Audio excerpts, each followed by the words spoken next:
voilà pour la deuxième semaine des festivals des Francopoésies, avec joie pour vous retrouver.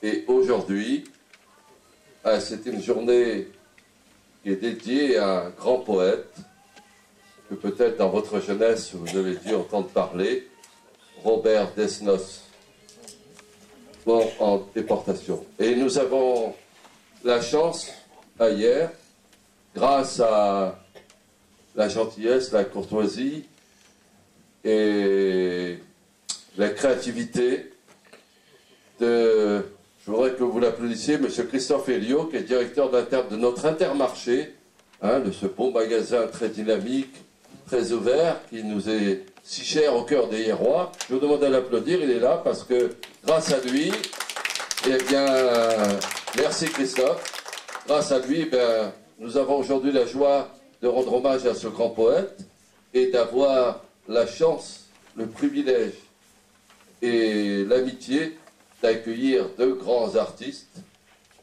donc un grand baryton, qui est à la fois grand par la taille et par le talent, c'est Francis Lubziak, que je vous demande d'applaudir très fort, accompagné par le un grand musicien de cœur et de talent, Christophe Ménard, que je vous demande aussi d'applaudir, qui sera au piano.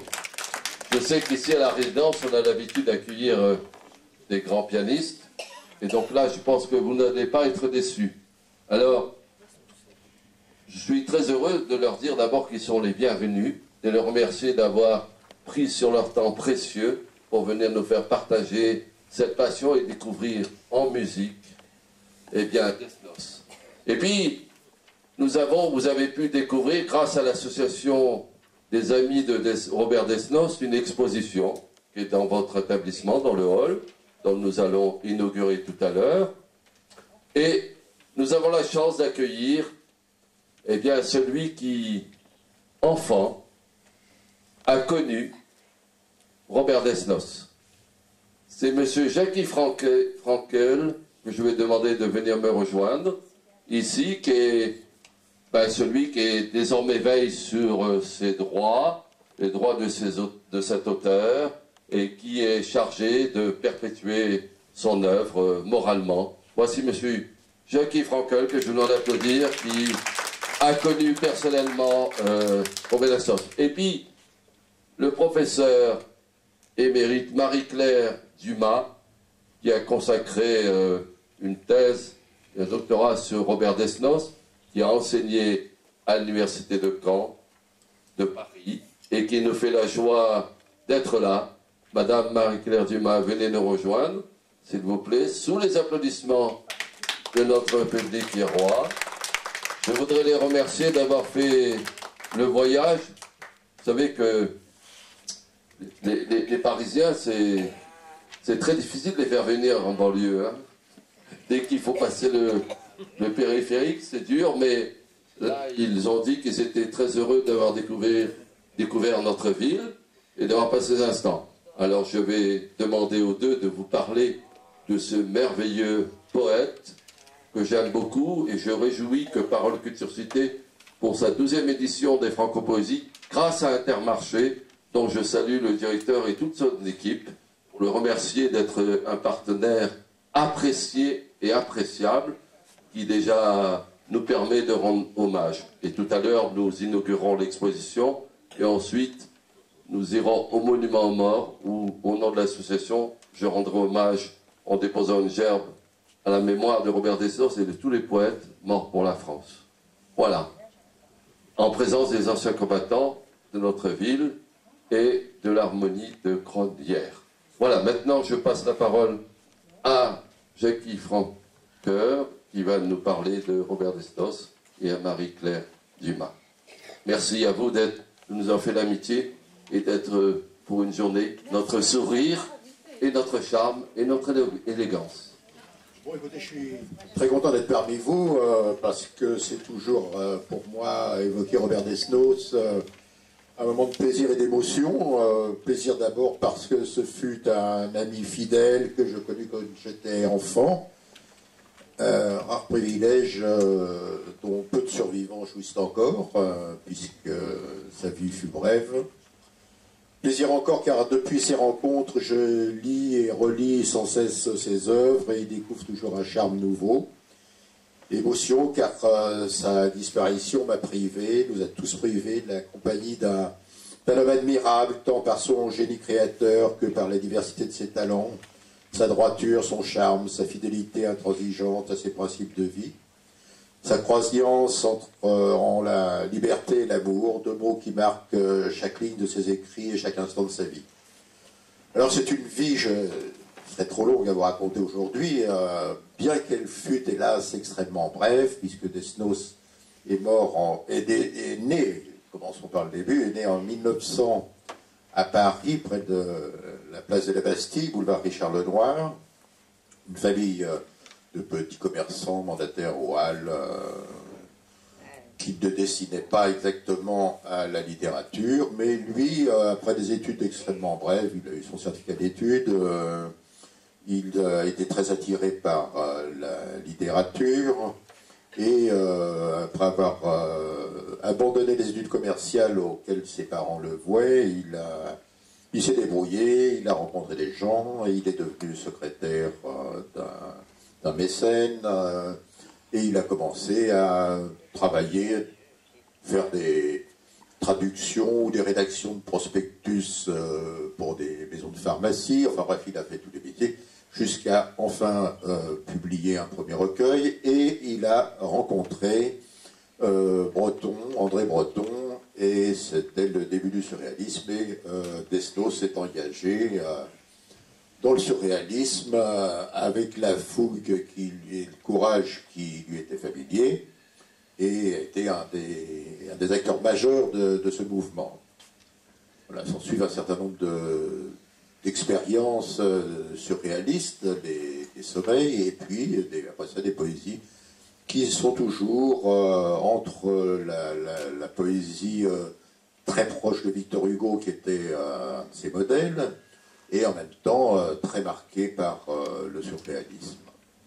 Voilà. Comme il s'était engagé dans la littérature, il s'est engagé après ça dans la radio, le média de son temps qui débutait. Il a fait des émissions qui sont restées célèbres. Il a, entre autres, La Clé des Songes, Fantomas, dont il était un admirateur fervent. Et puis, il a aussi travaillé pour le cinéma.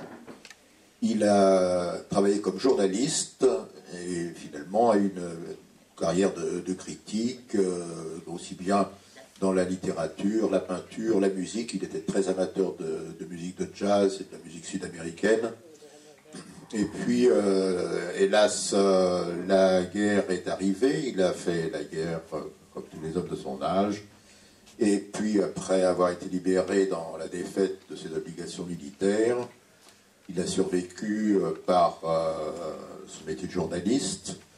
Et puis, il y a eu le juillet 42, c'est la rafle du Veldiv. Ça a été un déclencheur pour lui. Il ne supportait pas la défaite, l'occupation allemande, et il s'est engagé dans la résistance.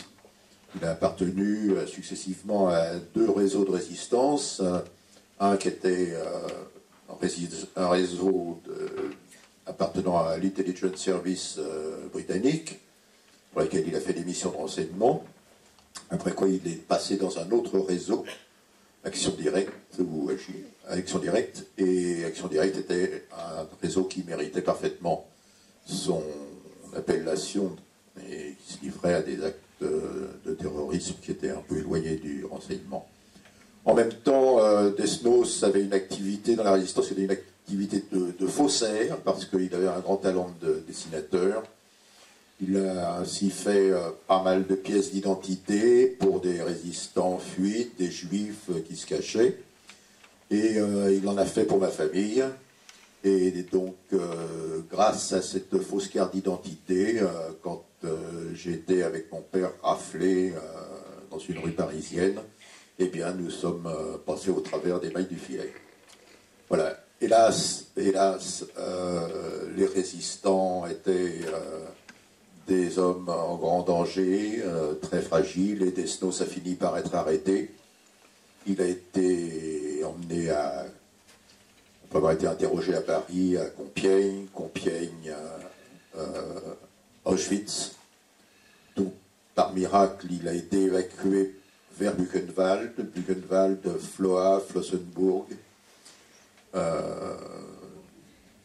Et de là, au moment où la guerre, pour nous, était terminée et pour lui continuait dans cette région-là, Desnos a été dirigé vers Terezín, qui était un camp fantoche de Tchécoslovaquie, qui était déjà libéré par les troupes soviétiques. Malheureusement, il a attrapé le typhus, et donc, en 1945, Desnos s'est éteint après avoir eu la chance, si on peut dire, d'être reconnu par au moins deux aides-soignants tchèques qui venaient secourir les déportés. Et donc, il n'est pas mort anonymement, il est mort avec une petite fleur d'églantine entre les mains. Et ses cendres ont été rapportées à Paris, elles sont maintenant au cimetière Montparnasse. Voilà. Donc, sur une note un peu triste, mais en général, les biographies se terminent mal. J'en suis navré, mais c'est comme ça. Voilà. Cette nuit. Excusez-moi, madame. Cette nuit.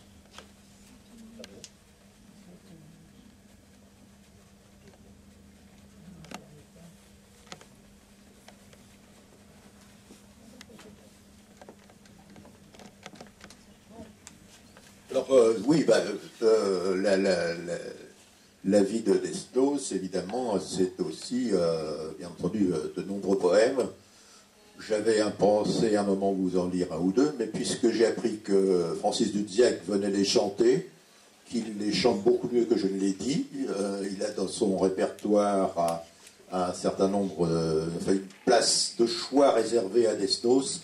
Il le chante comme nul autre, et donc vous apprécierez beaucoup plus que je me taise un moment et que Francis Dudziak me remplace avec son talent habituel.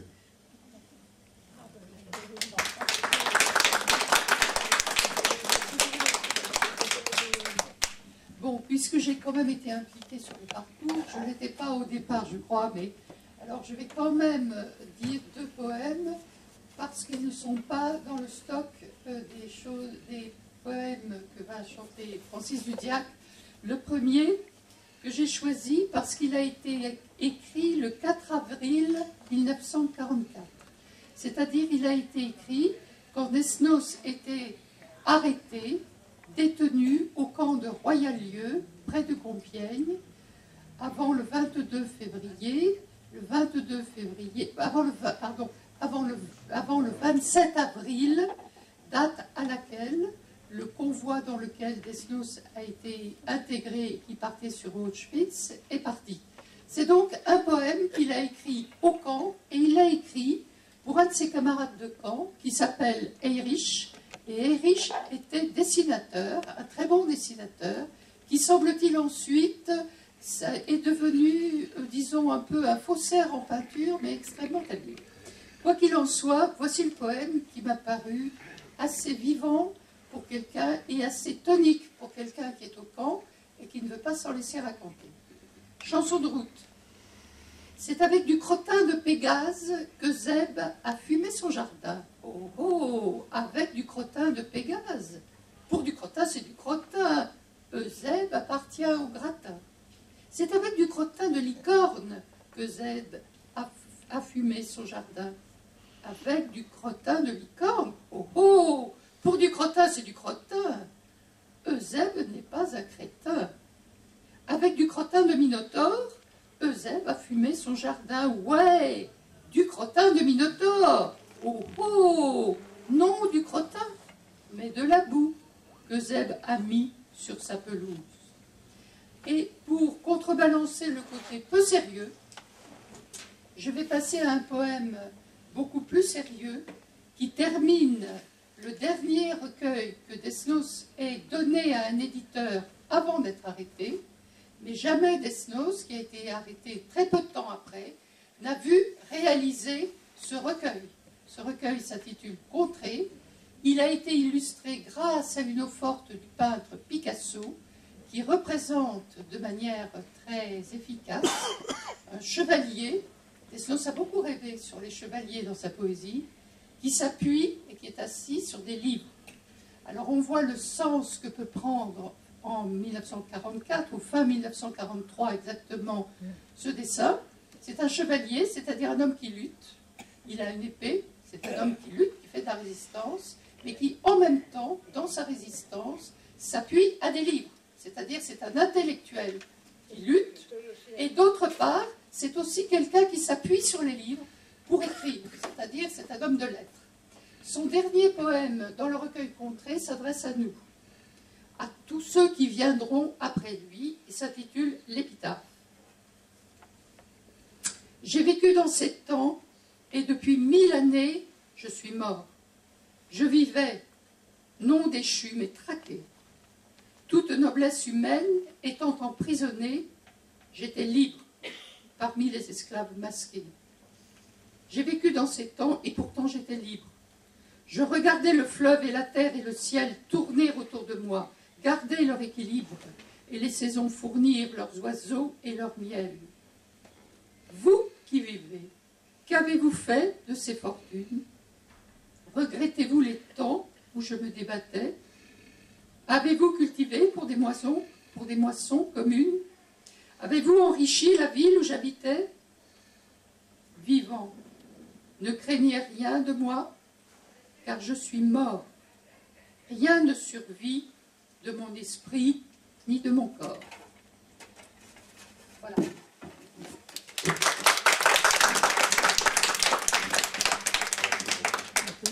Merci. Je crois qu'on peut remercier nos deux invités de marque et les applaudir encore pour les remercier de nous avoir fait l'honneur de leur présence.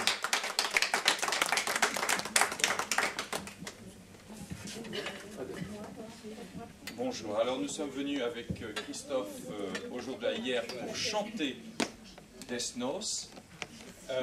Ce soir, donc à 19h30, on fait un concert et cet après-midi, on vous en donne de larges extraits. Le programme que vous avez est le programme de ce soir. Et aujourd'hui, cet après-midi, nous vous proposons, pour commencer, des extraits des Chantefleurs. Les Chantefleurs sont donc des textes de Desnos sur une musique de Jean Vienner. Alors Jean Vienner, vous connaissez sûrement, Histoire sans parole, c'est lui. Jean Vienner, c'est un homme qui a amené le jazz en France. Il est allé beaucoup aux États-Unis entre les deux guerres faire des tournées de concerts avec un pianiste qui s'appelait Doucet. Et le duo Vienner-Doucet est un duo de musiciens très très célèbres aux États-Unis et dans toute l'Europe. Donc les Chantefleurs sont un ensemble de 50 petites mélodies, 50 petites pièces. Donc c'est un énorme bouquet, particulièrement pour les dames. Nous en faisons presque la moitié cet après-midi. Ensuite, au milieu du programme, vous aurez deux textes et deux mélodies plus douloureuses, un moment de l'histoire que nos amis viennent de vous évoquer, avec un poème qui s'appelle Le Disparu, un poème qui s'appelle Dernier Poème. J'aimerais bien d'ailleurs que vous nous en parliez à ce moment-là tout à l'heure de Dernier Poème, parce que c'est une belle histoire et une petite polémique amusante. Enfin maintenant, intéressante je pense à connaître et à détailler. Ces deux poèmes donc illustrent un peu cette période douloureuse de la Seconde Guerre. Et nous terminerons alors avec les Chantefables. Chantefables qui sont aussi dans le sous-titre et pour les enfants sages. Donc j'ai pensé que c'était parfait pour nous tous. Nous sommes tous des enfants bien sages.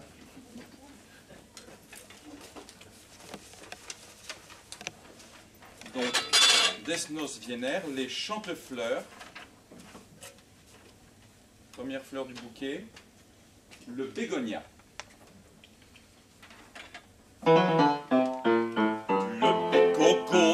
Le bégonia, va au papa, va au palais, bois du taffia, bois du taffia, prends le papa, prends le balai. Aimable bégonia, délicieux ratafia, semons le bégonia, le bégonia, va au papa, va au palais, bois du taffia, prends le papa, prends le balai. Bégonia, rose. Rose, rose, rose blanche, roseté, j'ai cueilli la rose en branche au soleil de l'été.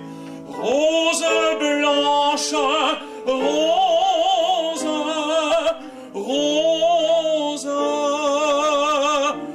rose d'or. J'ai cueilli la rose éclose et son parfum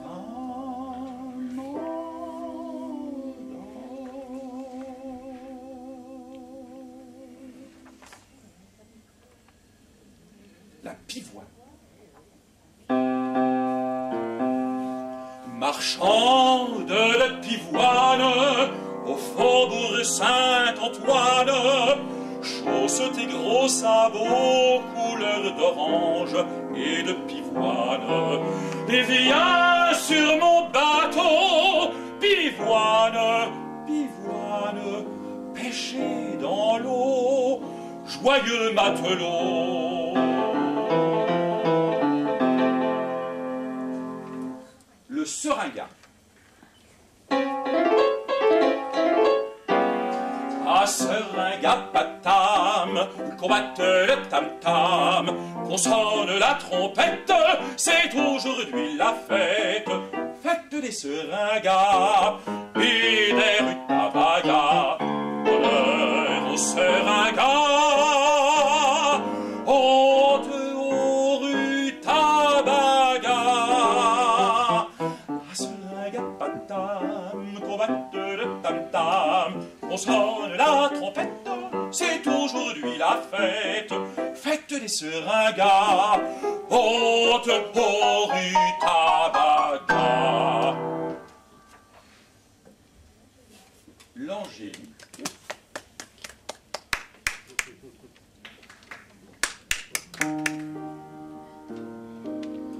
Ravissante Angélique, la mésange a chanté, disant dans sa musique la douceur de l'été. Angélique du soir,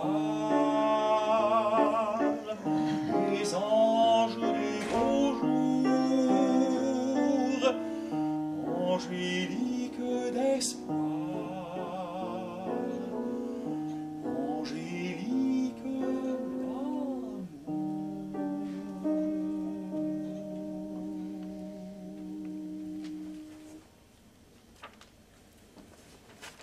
Le souci. Et pour qui sont ces six soucis? Ces six soucis sont pour mémoire. Ne froncez donc pas les sourcils, ne faites donc pas une histoire, mais souriez, car vous aussi aurez des soucis, vous aussi aurez des soucis. La fleur d'oranger.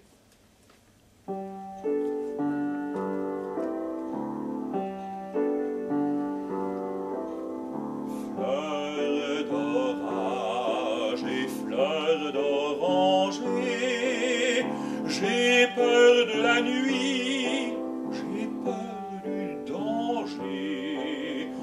Fleur d'oranger, fleur d'orage, j'ai peur de la nuit et du mariage. Fleur d'orage et fleur d'oranger, fleur d'orage.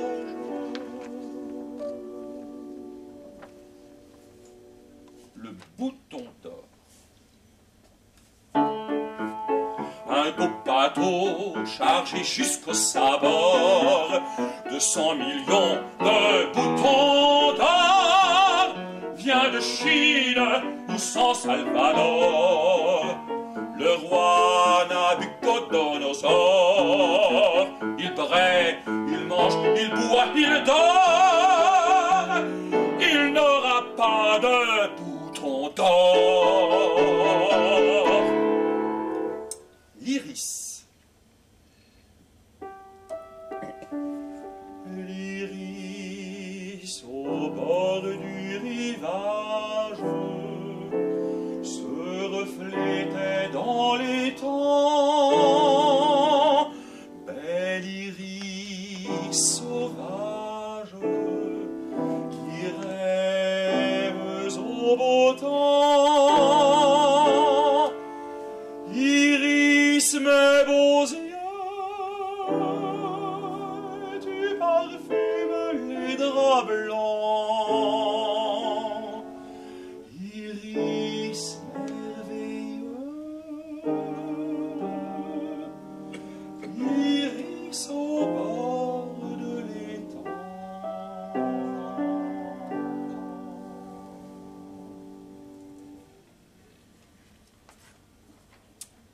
La marjolaine et la verveine. La marjolaine et la verveine, la marjolaine et la verlaine, la verjolaine et la marveine. Chez Catherine, ma marraine, on fait son lit de marjolaine et de verveine. La Véronique. La Véronique et le taureau parlaient ensemble au bord de l'eau. Le taureau dit: tu es bien belle. La Véronique: tu es beau. La Véronique est demoiselle, mais le taureau n'est que taureau. La renoncule. Coco belle, marchand de couleurs et de cerfeuil. Oh, Coco belle, dis-moi le nom de cette fleur. C'est la renoncule pour ma sœur Ursule, pour mon frère Hercule. C'est la renoncule, noncule, noncule, noncule, non. Le lilas.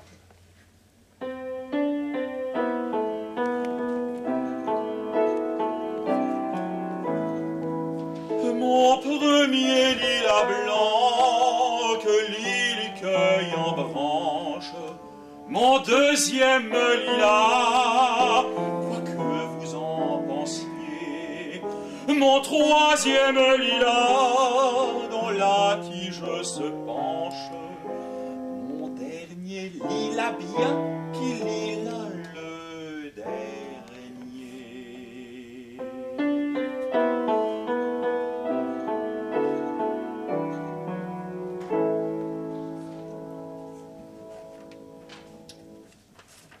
Le jasmin. Pour hier, aujourd'hui, demain, faites des bouquets de jasmin, cueillez, cueillez à pleine main, jasmin d'Espagne ou de Madère, jasmin de Perse ou Cavalère, cueillez des bouquets de jasmin. Cueillez des bouquets de jasmin. Cueillez des bouquets de jasmin.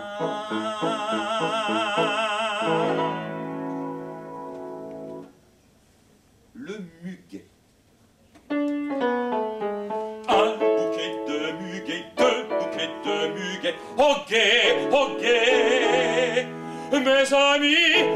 m'en souviendrai. Chaque printemps au 1er mai, 3 bouquets de muguet, gai, gai. Au 1er mai, franc bouquet de muguet. Le mimosa.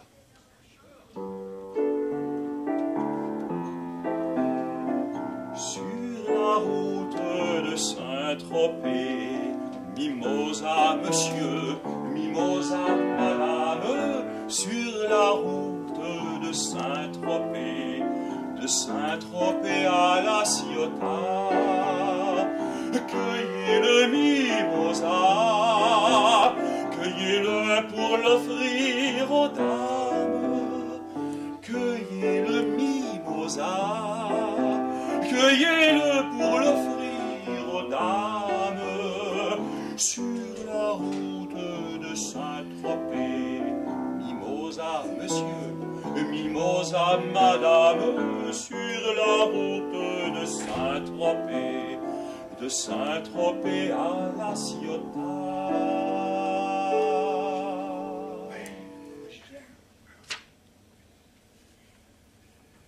La belle de nuit.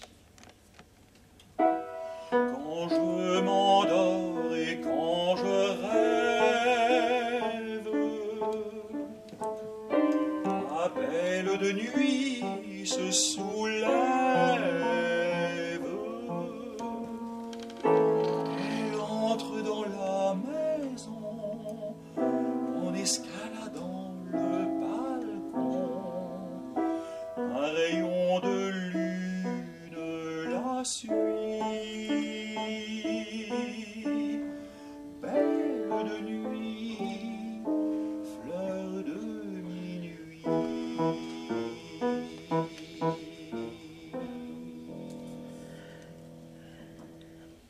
Le coquelicot. Le champ de blé met sa cocarde. Coquelicot, voici l'été, le temps me tarde de voir l'arc-en-ciel refleurir.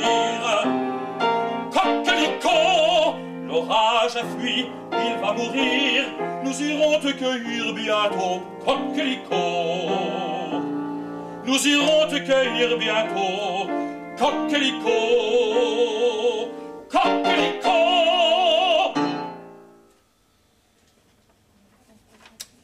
La marguerite.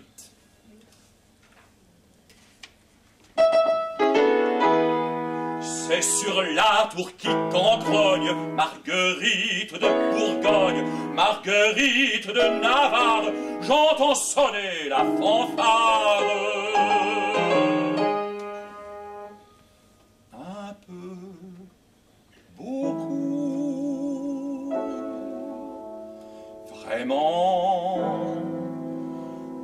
un peu plus doucement et passionnément.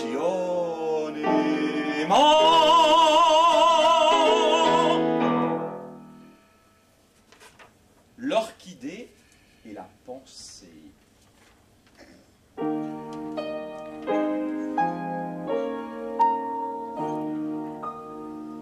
L'orchidée, la pensée n'ont pas l'ombre de cervelle.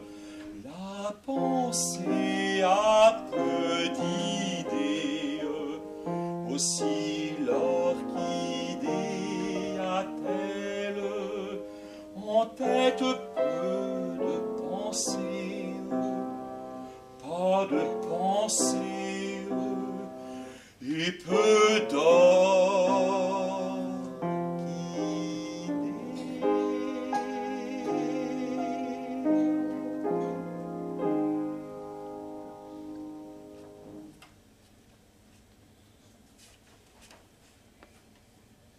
Le cyclamen.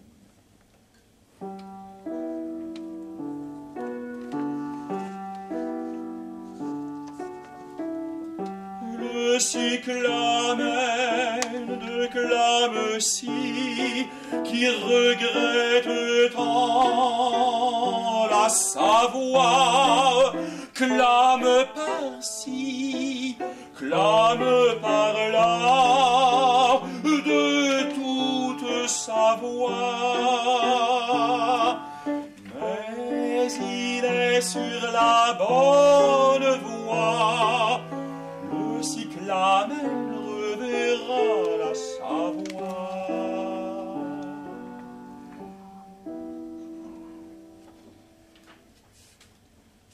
Le rhododendron, l'œillet et le lilas. Je me fais un étredon avec des rhododendrons. Je me fais un oreiller avec des œillets. Et c'est avec des lilas que je fais mon matelas. Je me couche alors et je dors et je dors.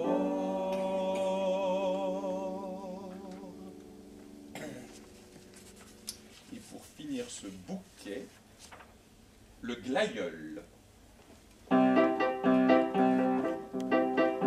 Père glaïeul, où est ton fils? Il est au Cap, il est à Gand, il est à Nice et à Tunis.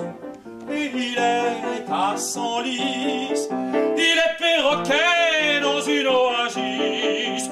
Glaïeul cardinal, beau glaïeul de Gand, il est perroquet dans une oasis.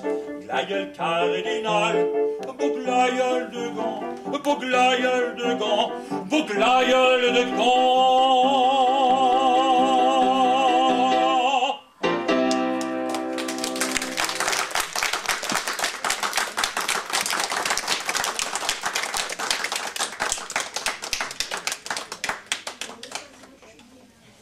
Après Wiener, un autre compositeur, peut-être que comme Wiener, je pourrais le qualifier de parisien, peut-être.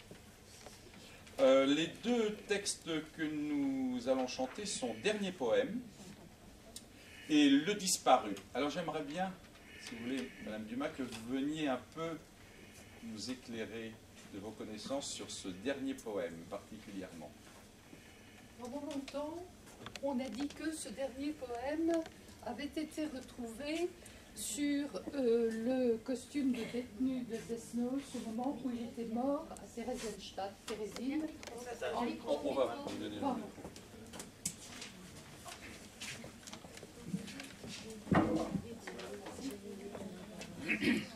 Donc, que c'était le dernier poème qui avait été trouvé sur le costume de Desnos après sa mort au camp de Térésine, le 8 juin 1945.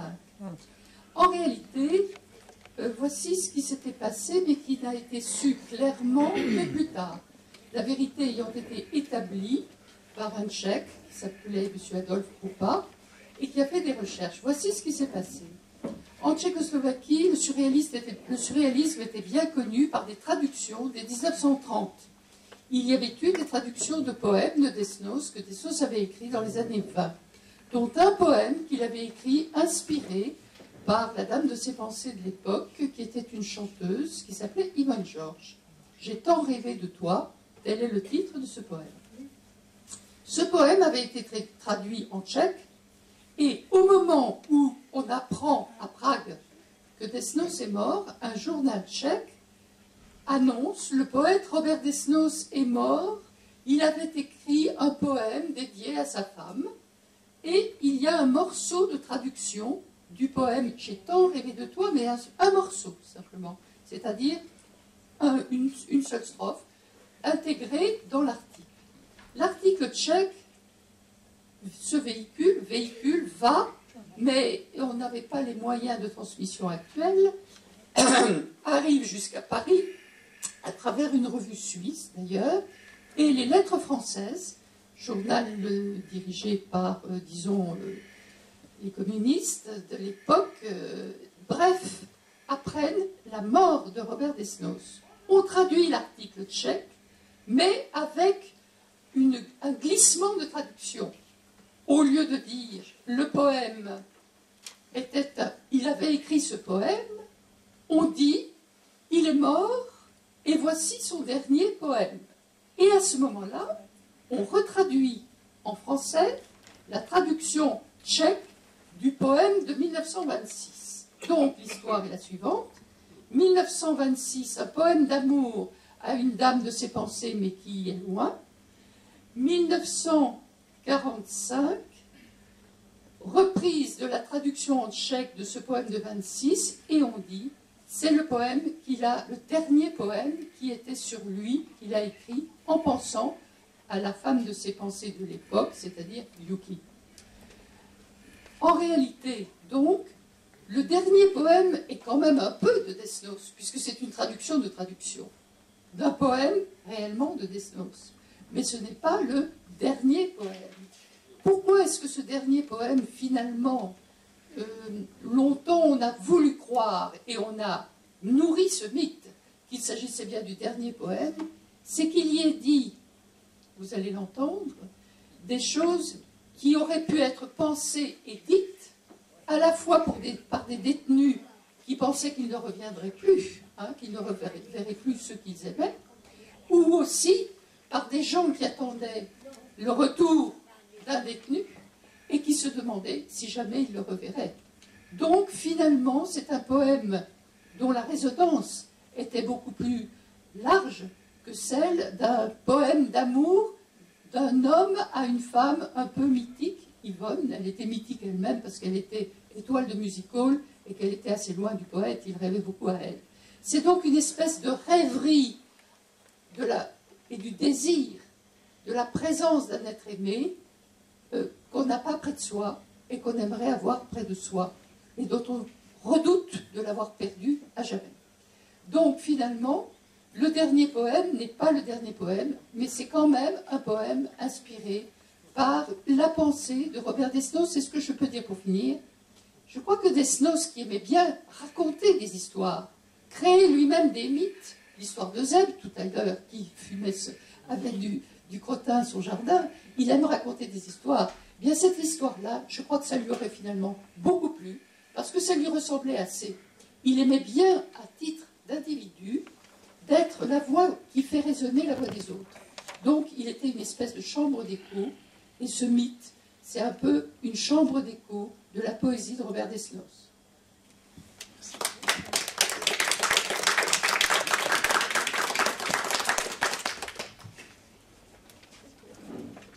Je me suis endormie à moitié. Donc, dernier poème, puis Le Disparu, tous deux, sur une musique de Francis Poulenc.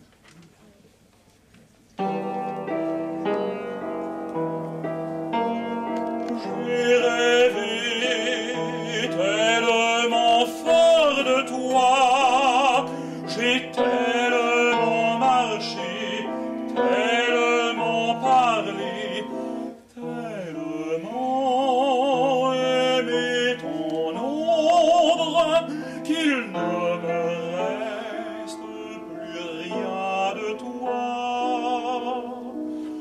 Il me reste d'être l'ombre parmi les ombres, d'être 100 fois plus ombre que l'ombre, d'être l'ombre qui viendra et reviendra dans ta vie ensoleillée.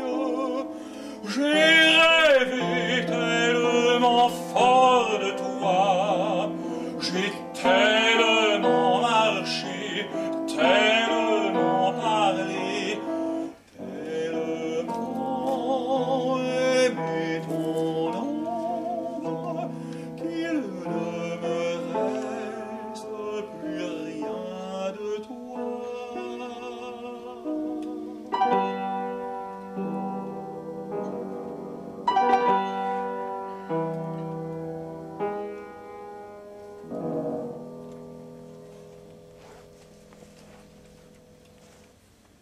Je n'aime plus la rue Saint-Martin, depuis qu'André Platard l'a quitté. Je n'aime plus la rue Saint-Martin, je n'aime rien, pas même le vin. Je n'aime plus la rue Saint-Martin, Depuis qu'André Placard l'a quitté, c'est mon ami, c'est mon copain. Nous partagions la chambre et le pain. Je n'aime plus la rue Saint-Martin. C'est mon ami, c'est mon copain.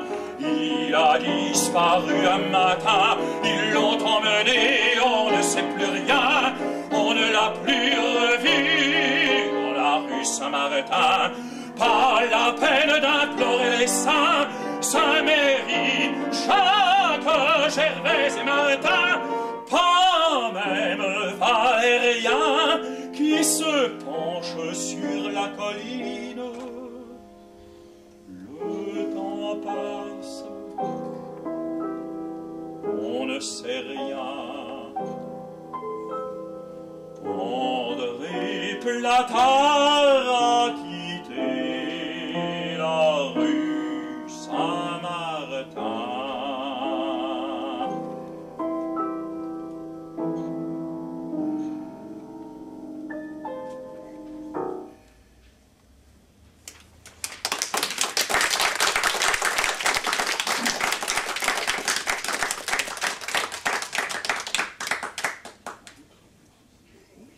Donc les chante-fables, qui sont un peu le pendant des chante-fleurs, donc qui sont pour les enfants sages.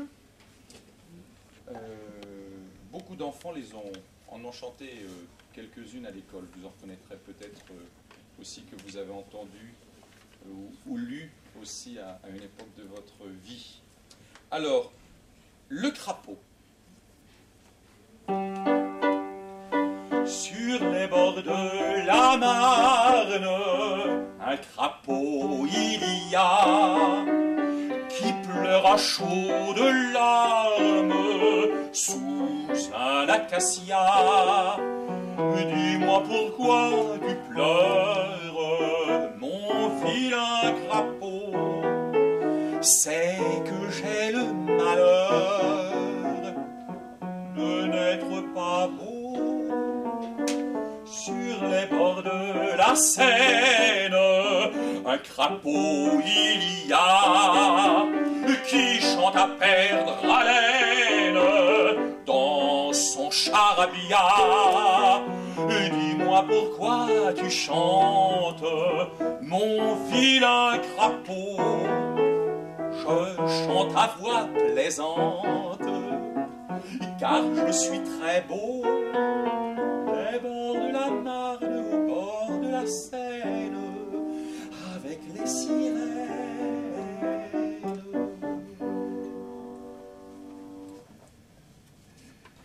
Le lézard.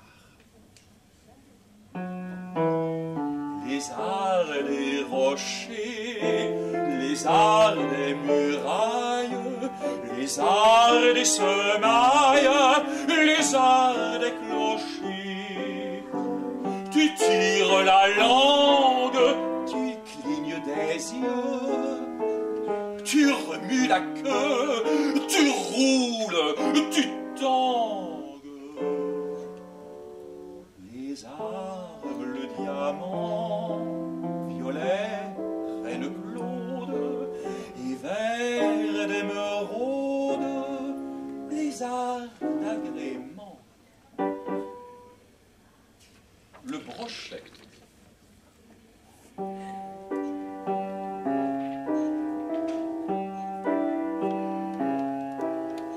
Le brochet fait des projets. J'irai voir, dit-il, le Gange et le Nil, le Tage et le Tibre et le Yangtze-Kiang. J'irai, je suis libre d'user de longtemps. Et la lune, iras-tu voir la lune? Brochet voyageur, brochet mauvais cœur, brochet de fortune.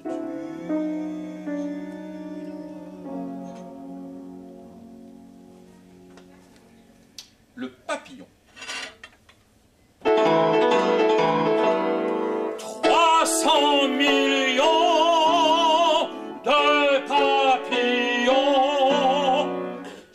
à Châtillon afin d'y boire du bouillon. Châtillon, sur Loire, Châtillon, sur Marne, Châtillon, sur Seine, plaignez les gens de Châtillon, ils n'ont plus Dieu dans leur bouillon, mais des millions de papillons. Châtillon, sur Seine, Châtillon, sur Marne, Châtillon, sur Loire. Plaignez la baleine qui nage sans perdre haleine et qui nourrit ses petits de lait froid sans garantie. Oui, mais petit à petit, la baleine fait son nid dans le fond des océans pour ses nourrissons géants.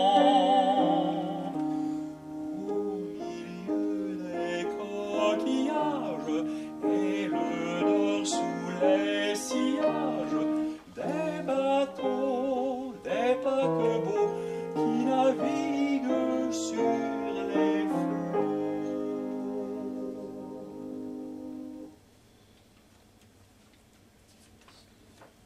L'escargot.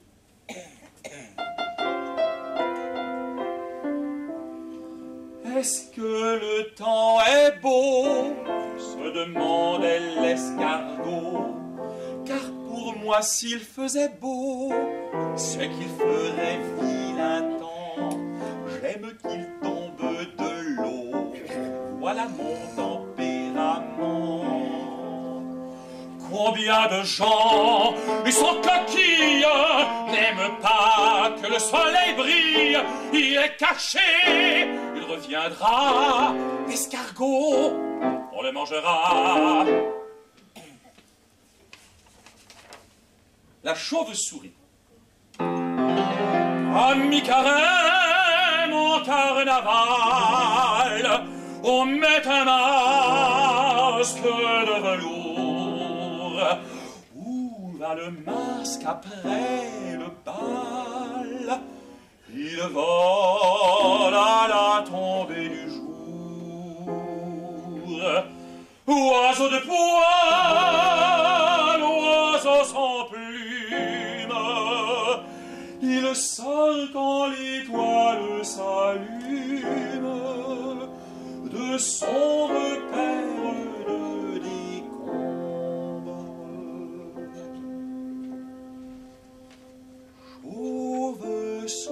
Chauve-souris, masque de l'ombre.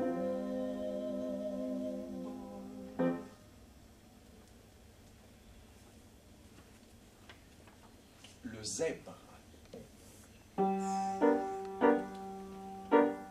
Le zèbre, cheval des ténèbres, lève le pied, ferme les yeux et fait résonner ses vertèbres en hennissant d'un air joyeux.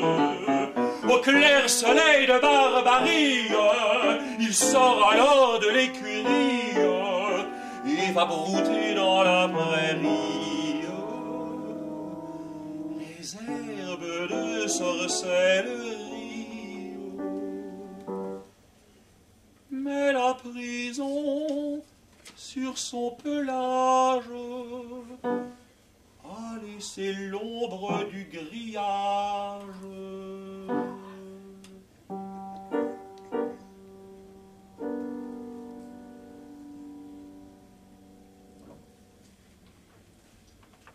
La coccinelle. Dans une rose à bagatelle naquit un jour la coccinelle. Dans une rose de province, elle en compta jusqu'à 120. Dans une rose à Mogador, elle a vécu en Thermidor. Dans une rose à Jéricho, elle évita le sirocco. Dans une rose Picardie, elle a trouvé son paradis. Coccinelle à 7 points, bête à bon Dieu, bête à bon point.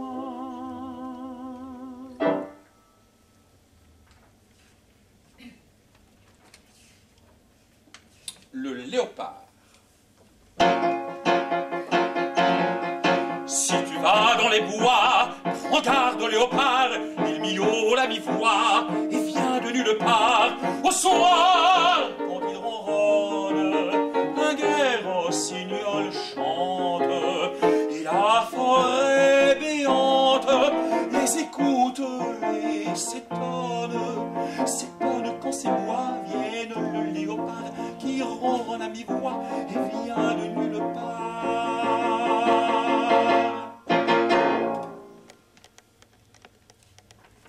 La tortue. Je suis tortue et je suis belle, il ne me manque que des ailes pour imiter les hirondelles. Mon élégant corset d'écaille, sans bouton, sans vernis ni maille, est exactement à ma taille. Ni. Je suis tortue et non bossue, je suis tortue et non cossue, je suis tortue et non déçue. Et non, et non. La sauterelle. Saute, saute, sauterelle, car c'est aujourd'hui jeudi. Je sauterai, nous dit-elle, du lundi au samedi. Saute, saute, sauterelle, à travers tout le quartier. Sautez donc, mademoiselle, puisque c'est votre métier. La fourmi.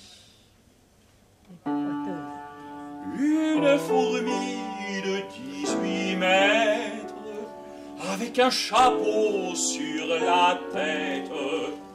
Ça n'existe pas, ça n'existe pas.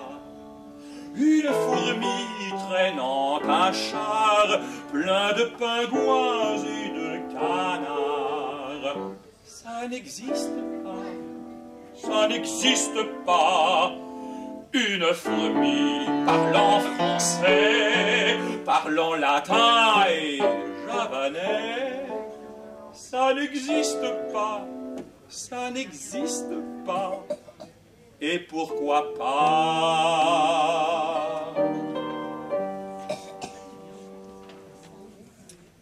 Le tamanoir. Avez-vous vu le tamanoir? Ciel bleu, ciel gris, ciel blanc, ciel noir. Avez-vous vu le tamanoir? Œil bleu, œil gris, œil blanc, œil noir. Avez-vous vu le tamanoir? Vin bleu, vin gris, vin blanc, vin noir. Je n'ai pas vu le tamanoir. Il est rentré dans son manoir, et puis avec son épée noire, il a coiffé tous les bougeoirs. Il fait tout noir. Les hiboux. Ce sont les mères des hiboux qui désiraient chercher l'époux de leurs enfants, leurs petits choux, en les tenant sur les genoux.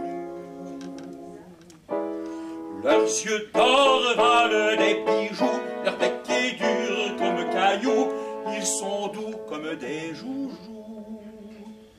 Mais aux hiboux, point de genoux. Votre histoire se passait où? Chez les Zoulous, les Andalous ou dans la cabane bambou, à Moscou ou à Tombouctou, en Anjou ou dans le Poitou, au Pérou ou chez les Mandchous, ou pas du tout, c'était chez les fous. L'ours, le grand ours est dans la cage, il s'y régale de miel. La grande ours est dans le ciel, au pays bleu des orages. Bisque, bisque, bisque, rage, tu n'auras pour tout potage qu'un balai dans ton ménage, une gifle pour tes gages, la chambre au dernier étage et un singe en mariage.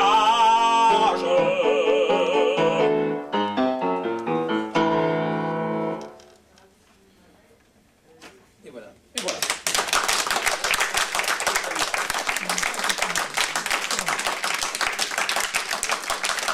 Voilà, merci de nous avoir écoutés avec autant de gentillesse et de belle écoute. Alors, un bouquet de fleurs pour les dames, quelques animaux pour les messieurs, et puis à très bientôt, le plaisir de se retrouver.